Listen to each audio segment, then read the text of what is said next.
Huawei, proud sponsor of Tech Busters. We're at the Sandton Convention Centre where a major announcement has been made by IBM, a major investment into a South African university of a major research lab. And it's interesting that this is the 13th research lab of its kind in the world. So IBM have chosen South Africa. It's the second city on the African continent that will get such a research lab. We are joined by Dr. John Kelly, who's the Senior Vice President of IBM, the Solutions Portfolio and Research. It's a significant investment. It's the second of its kind on the African continent and the 13th of its kind of research lab in the world. Why have you chosen us? It is a great day. It's a great day to celebrate, not only in South Africa and for the IBM company, but I think for the whole continent.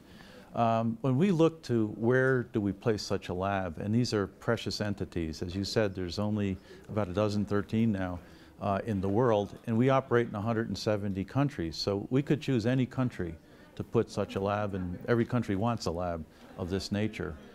They're the most advanced technology in the world. So why South Africa? Well, first of all, we look for top technical talent. When you're doing research, you're only as good as the PhDs and the scientists and engineers that you can attract. And here in South Africa, we believe that there's a wealth of untapped talent here on the ground. Plus, we believe in this environment we can attract worldwide skills here to our research lab.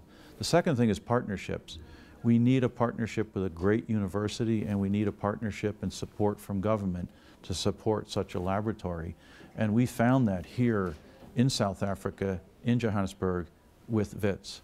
Dr. Kelly, I mean, a research lab, we talk about a research lab now, people are watching us here and saying, what on earth is a research lab? What does a research lab of this kind consist of, and what exactly will they be doing? Sure, so we're going to take a building near Wits and we're going to refit it into a very modern, state-of-the-art information technology, world-class computing, world-class scientists. And in research, what we do is we look way ahead. We look at long-term, what kind of disruptive technologies can we invent that will change not only our industry in information technology, but change other industries. So future forms of computing, what can we do to transform healthcare? What can we do, what can we invent that can deal with all of the data that's going to be pouring off of the square kilometer array? Because today's computers can't handle all that data. So we'll invent new computing types to deal with global challenges, but also challenges and opportunities right here in South Africa. We're joined by the Minister of Science and Technology, Minister Naledi Pandor. Minister, so good to see you again.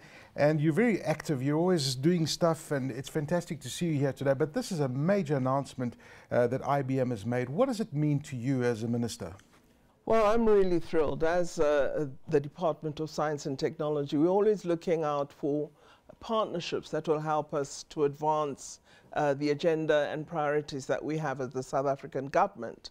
And it's especially thrilling to have an association of this kind with IBM, which is a global player in the ICT domain. So we're absolutely thrilled that in engendering the equity partnership through the Department of Trade and Industry, IBM chose to focus on supporting our country in developing the human capital, as well as the ability to generate innovation and new knowledge for South Africa and the world. I think this is going to further accelerate the other work that you've been involved with, the SKA, for example, and you mentioned the laboratory in Cape Town as well. I mean, all of these things are starting to come into place, and it's really going to propel South Africa forward on the continent as a major player when it comes to this kind of research.